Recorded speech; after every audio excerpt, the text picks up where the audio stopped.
Wind was very strong. Tough conditions to play in. I think especially if you're down in the score. I think you could tell it was Mathieu. He was really struggling after being down in the score. His serve, his returns, everything, just kind of falls into pieces. And it's what the wind can do to you. It's really hard to stay positive when you're down, and the wind is the way it is, like today. And I kind of felt comfortable, because you can also use it to your advantage and then play really great tennis. But you have to be careful with it, maybe not aim at the lines as much. And after, like I said, 4 games or so, I knew what I could do and what I couldn't do.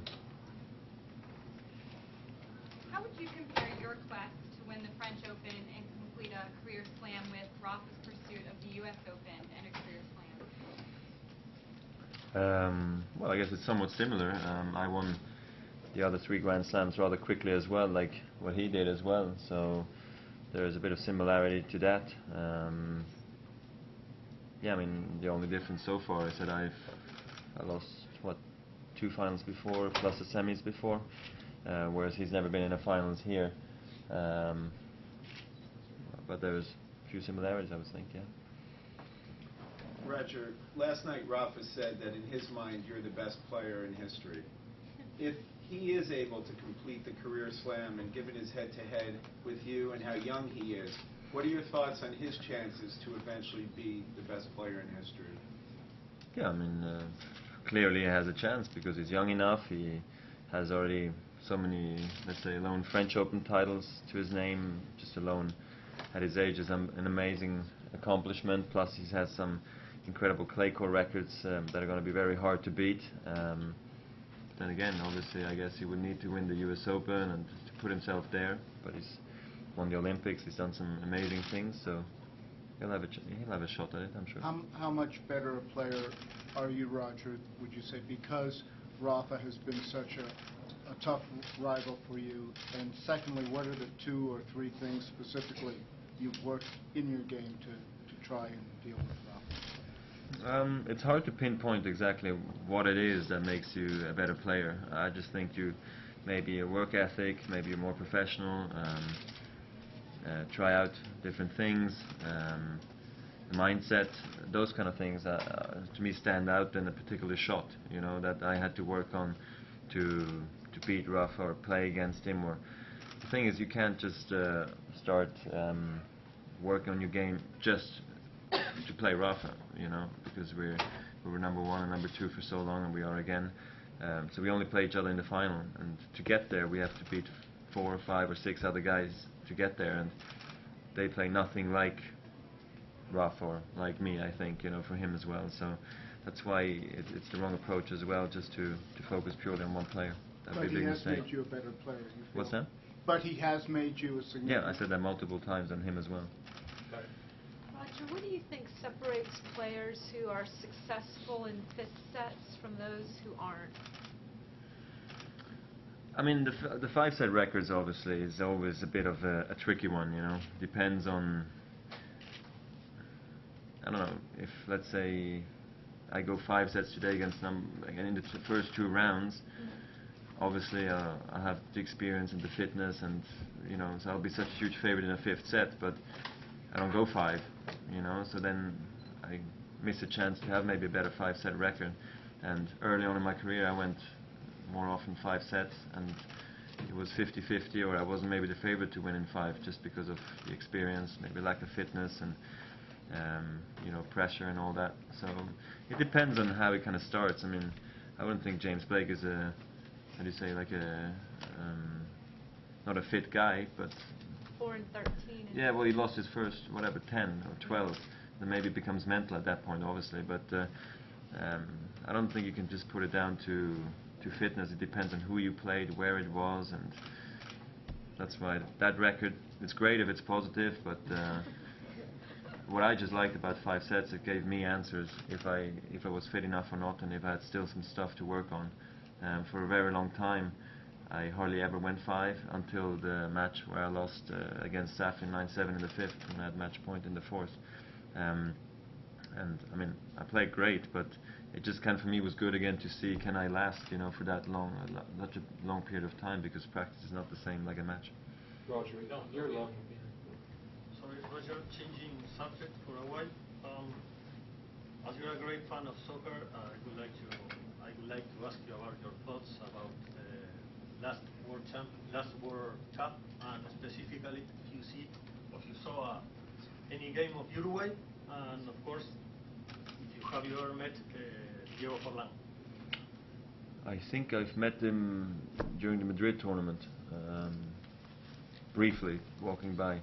I don't remember what we were talking about, but I remember shaking his hand. I think he's quite a big fan of tennis, as far as because he's been to the tournament multiple times when he was indoors, and then also now since it's been outdoors. I saw him play a little bit, but honestly I didn't see any World Cup from the quarterfinal on, so I missed that part. Obviously I was cheering for Switzerland and South Africa and just hoping for a good World Cup, and I thought it was a good one. The best team won.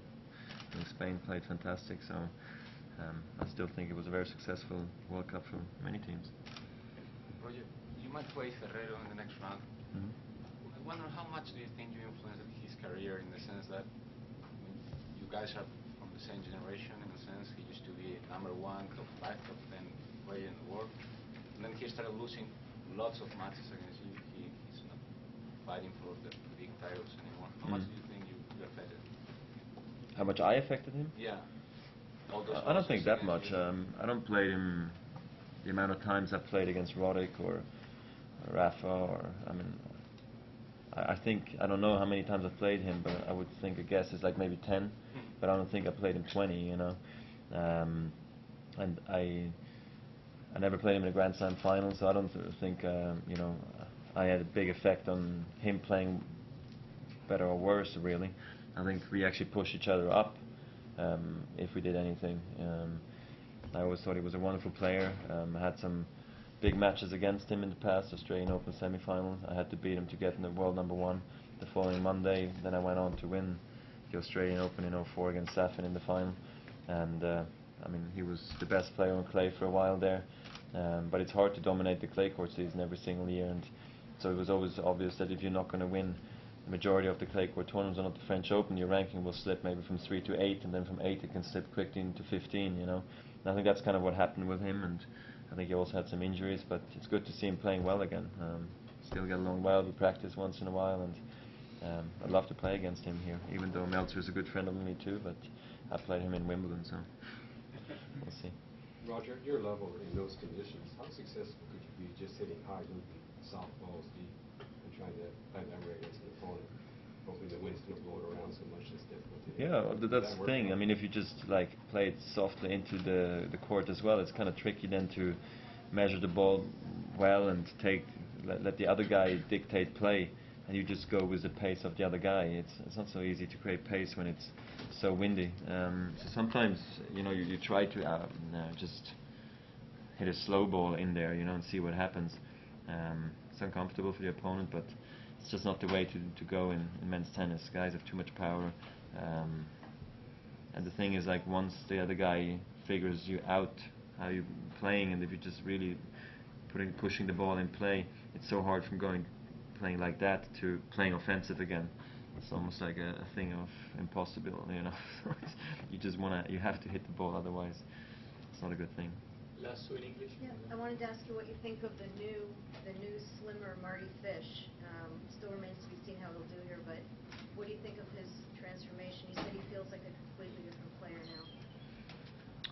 Yeah, I mean, his talent was never questioned, was it? I mean, I played him back in, maybe was it 2003, when I won or 2004 when I won my first couple of Wimbledons. He was the only guy to take a set of me, and I always thought he was an incredible good player, regardless of his weight, to be honest. I think it's great to show maybe other players too, and to see what's possible also at a later stage in your career if you come up with some new ideas, and let's change it up and see what happens, and I think that's what he's doing, and that the results follow. It's not always a guarantee, but with him now it's happened. Obviously this is the big stage for him now, the US Open, so this next 45 minutes will be huge for him. So that's this is what it's about for him now. This is where it's really going to pay off, and not in Washington for him or something, But it's great to see him doing well. He's a nice guy, and he's always been talented, so we knew that. Last English question. Hi, Roger. Hello. Did you see Franceschi won a shot between legs? I think I did see it. I'm not even sure. What do you think about it? It's more difficult for a girl, in your opinion, to do it? Yeah, well, yeah, because they never come to the net, so they'll never be lobbed. No, I've seen her hit some very good shots in the past already.